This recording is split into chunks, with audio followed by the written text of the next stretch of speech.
ప్రపంచంలో గూగుల్ అంటే తెలియని వారు దాదాపుగా ఉండరు కదా. చిన్న పిల్లల నుంచి ముసలి వారి వరకు అందరికీ గూగుల్ సుపరిచితమైపోయింది. ఇంటర్నెట్ అందుబాటులోకి వచ్చిన తర్వాత గూగుల్ సెర్చ్ ఇంజిన్ లేకుండా ఎలాంటి పనులు చేసుకోవాలని పరిస్థితికి వచ్చేసాం. ఒకనాడు ఏదైనా విషయం తెలుసుకోవాలంటే న్యూస్ పేపర్లు, లైబ్రరీలో ఉండే పుస్తకాలు మాత్రమే అందుబాటులో ఉండేవి మనకి. మనకు సమాచారం కావాలంటే వాటిని ఆశ్రయించాల్సి వచ్చేది. ఈ అంశాన్ని దృష్టిలో పెట్టుకొని తయారు చేయబడిందే సెర్చ్ ఇంజిన్. ప్రపంచవ్యాప్తంగా అందుబాటులో ఉన్న సమాచారాన్ని గాలించి మరి మనకు కావలసిన విషయాన్ని వెతికి పెట్టేందుకు ఈ సెర్చ్ ఇంజిన్ అవసరం ఏర్పడింది. ఈ క్రమంలోనే గూగుల్ సెర్చ్ ఇంజిన్ 1998 సెప్టెంబర్ 4వ తేదీన ఆవిర్భవించింది. గూగుల్ వెబ్సైట్ లో అందించిన సమాచారం ప్రకారం సెర్గీ బ్రిన్, లారీ పేజ్ మొదటిసారి జనవరి 1997లో స్టాన్ఫోర్డ్ యూనివర్సిటీలో కలుసుకున్నారు. ఈ సమావేశం సమయానికి సెర్గీ బ్రిన్ అదే యూనివర్సిటీలో పిహెచ్డి విద్యార్థిగా ఉన్నారు. ఉన్నత చదువుల కోసం స్టాన్ఫోర్డ్ వెళ్లేందుకు సిద్ధమైన లారీ పేజ్ తనను క్యాంపస్ కు తీసుకెళ్లమని సెర్గీ బ్రిన్ ని అడిగారు.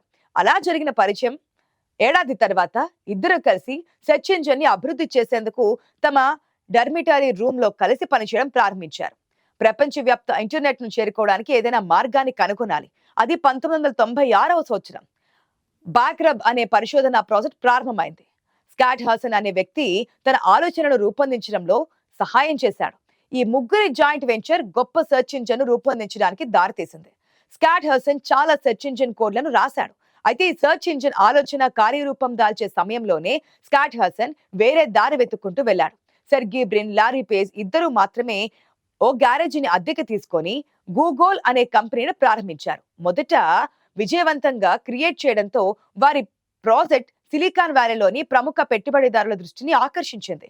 ఆగస్ట్ 1998లో సాన్ మైక్రో సిస్టమ్స్ సహ వ్యవస్థాపకుడు ఆండీ బోల్టోషియం, సెర్గీ బ్రిన్, లారీ పేజ్లకు లక్షల డాలర్ల చెక్కును అందించారు.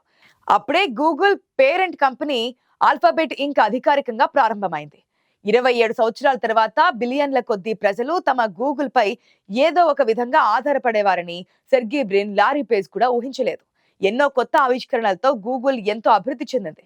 గూగుల్ ఆరంభించిన మొదటి 7 ఏళ్లు సెప్టెంబర్ 4నే వార్షికోత్సవం నిర్వహించుకున్నారు. కానీ ఆ తర్వాత రికార్డుల ఆధారంగా 2005 నుంచి సెప్టెంబర్ 27కి తన బర్త్డే మార్చింది. క్రమక్రమంగా ప్రపంచ వ్యాప్తంగా అభివృద్ధి చెందుతూ వచ్చిన ఈ అమెరికన్ సంస్థ నేడు వరల్డ్ టాప్ కంపెనీలో అగ్రగామిగా నిలిచింది.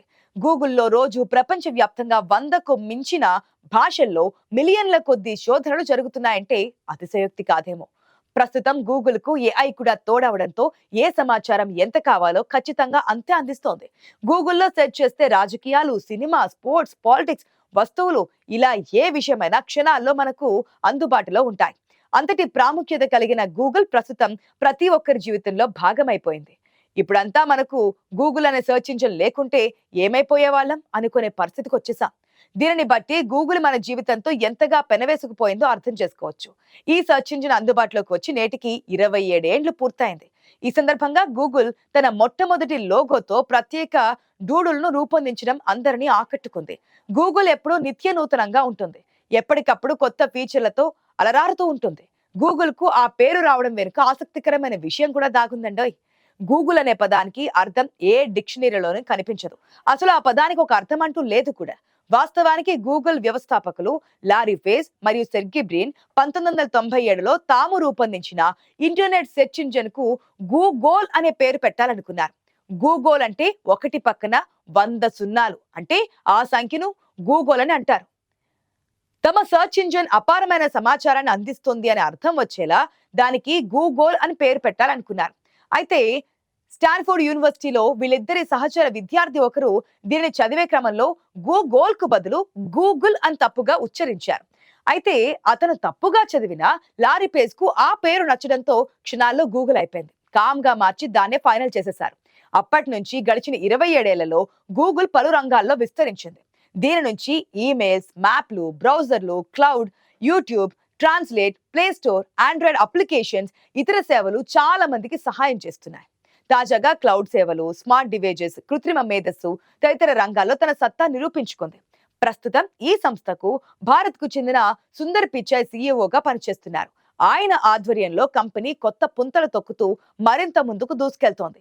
మన చేతి వేళ్లకు అనుక్షణం అందుబాటులో ఉండే ఈ సర్చ్ ఇంజన్ ప్రపంచ వ్యాప్తంగా ఉండే డివైస్లతో కనెక్ట్ అయి ఉంటుంది. మనం ఒకసారి సర్చ్ లో ఒక అక్షరం రాసినా ఆ సమాచారం లైట్నింగ్ వేగంతో గూగుల్ ప్రధాన కార్యాలయం గూగుల్ ఎక్స్ కు చేరిపోతోంది. ఇది అమెరికా కాలిఫోర్నియా స్టేట్ మౌంటైన్ వ్యూలో ఉంటుంది. ఈ హెడ్ ఆఫీస్ లో స్టాన్ అనే డైనోసార్ బొమ్మ ఉంటుంది. గూగుల్ అనేది ఎంత పెద్ద సెర్చ్ ఇంజిన్ అయినా సరే డైనోసార్ల అంతం అయిపోకుండా కొత్త ఆలోచనలో ముందుకు పోవాలనే ఉద్దేశంతో ఏర్పాటు చేశారట. అంతేకాదు గూగుల్ ఒక శునకం పేరైన యోష్కాను మొదటి కంపెనీ డాగ్ అని పరిచయం చేసింది. ఆఫీస్ మౌంటైన్ వ్యూ లొకేషన్ కు మారినప్పుడు గూగుల్ క్యాంపస్ ని సందర్శించిన మొదటి కుక్క ఇదేనట. అయితే ఈ కుక్క 2011లో కన్ను మూసింది. దాని పేరు యోష్ కావడంతో దాని గుర్తుగా ఇప్పటికీ అదే పేరు కొనసాగుతోంది.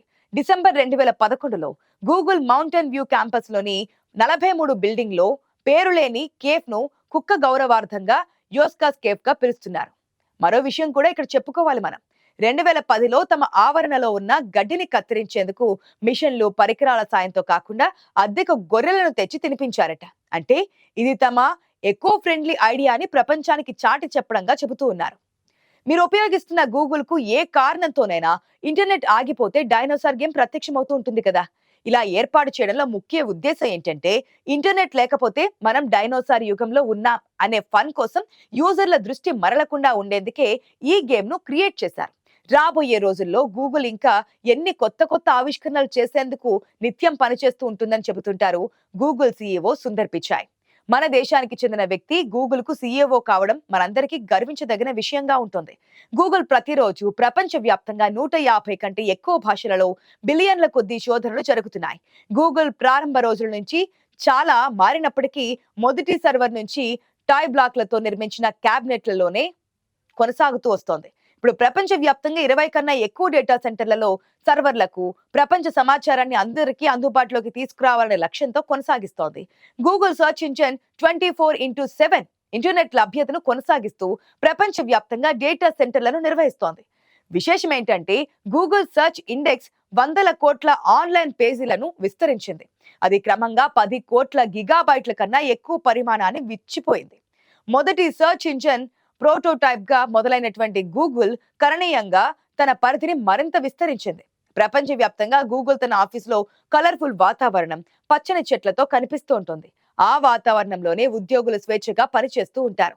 ఈ సంప్రదాయాన్ని గూగుల్ ఇప్పటికీ ప్రతి చోట కొనసాగిస్తోంది. తను ఎదగడమే కాదు తోటి వారిని ఎదిగేలా చేసే ఉద్దేశంతో టెక్నాలజీ రంగంలో వృత్తిని కొనసాగించేందుకు విద్యార్థులకు గూగుల్ స్కాలర్షిప్లను ప్రదానం చేస్తోంది. జూలై 2014 గూగుల్ మ్యాప్ ను హిందీలో లాంచ్ చేశారు. సెప్టెంబర్ 2014న ఆండ్రాయిడ్ 1 ఇండియాలో ఆపరేటింగ్ సిస్టమ్ లాంచ్ అయింది. అక్టోబర్ 14న గూగుల్ వాయిస్ ను ఇండియాలోకి తీసుకొచ్చింది.